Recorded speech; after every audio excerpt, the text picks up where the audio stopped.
We know that the cells in our body incorporate within themselves all the qualities of that person, just like a seed has within it the entire programming of a tree that it has to become. The complete DNA of how tall, how wide, how many branches, the shape of the leaves, each area being its own world. Similarly, each human being has its own world within it.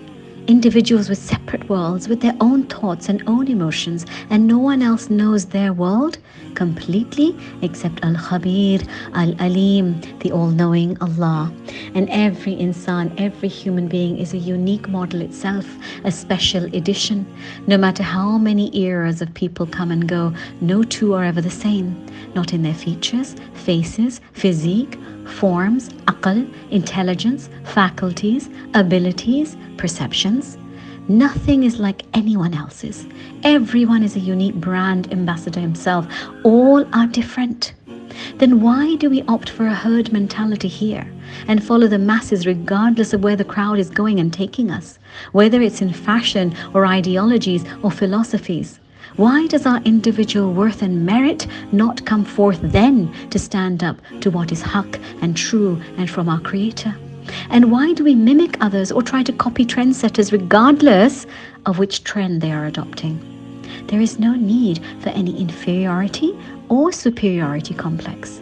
Everybody has an individual worth. But know that as we all grow, we all are different and may take different routes to arrive at the same destination. And such is the case with ourselves and with our children. We can only guide them, but we can't superimpose our likes, dislikes, and personality on them and try to mold them to be little me. Let them identify their inner faculties and potentials as they are an individual, unique person, and their journey will be defined different to yours.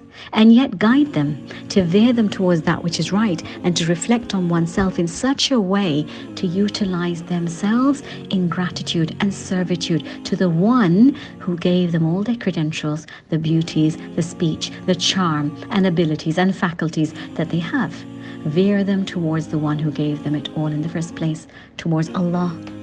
And so reflect on yourselves intrinsically and enjoy the amazement of that inner reflection of the self, a reflection of one's own activities within oneself, like a tourist who revisits with a new vision, with a new desire and energy to explore. And this is a reflective tourist, one who is now inclined towards observation as a worship, as an appreciation, as a joyful entertainment, as he moves through this grand exhibition of innovation within himself.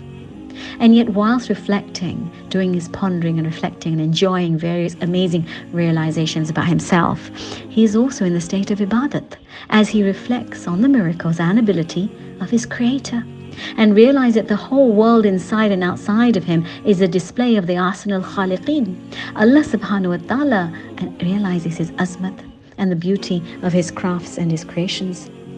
And so see how dangerous ghaflat is, how dangerous ignorance is. It is a jahalat, a heedlessness that takes one astray. No matter how many college degrees he has to his name, but such a person whose nafs is astray, ghumra, is jahil, is ghaflat, in ignorance, becomes the worst of himself. Why? Because he's naive, as he strives and makes effort where he shouldn't, and hence he is at a huge loss to himself.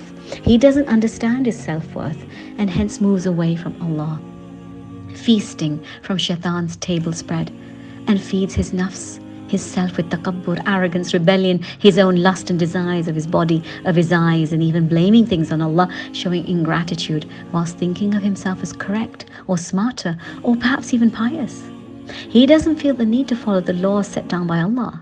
And rather than feasting and benefiting from the banquet of Allah, of Ar-Rahman, and yes, there is a halal banquet of food and halal thought processes and halal activities to feast from out there, but rather he feasts on the banquet of shaitan and the devils that mislead him, and takes his heart away from learning, from sitting in circles where Quran is discussed and reflected upon, away from salah, away from halal rizq and activities, and keeps his limbs and the use of his faculties and ni'mats, blessings, against Allah and against that which he had been guided to instead. As opposed to the one who works to use all these faculties and attributes to earn Jannah, and remains in a state of ibadat, worship, even at home or whilst traveling or whilst intermingling with people or even whilst working or shopping. Such a person makes every place he visits or stays for some time a place of ibadat, as he reflects and is conscious with his physical presence and with his thoughts focused on the pleasure of Allah. When he eats halal. When he earns halal. When he shops, he buys that which will please Allah when he uses it. And when he socializes and mingles, he sits and represents himself in speech and in action as Allah would want him to. Because this person recognizes his inner and outer value and his miraculous existence. He's always in gratitude and servitude to his creator, Allah, and so he remains in servitude to Allah with his aql, his mind, with his badan, his body, with his beauty, with his speech, with his ruh, his soul, and with all his remaining jawari, all his limbs in totality.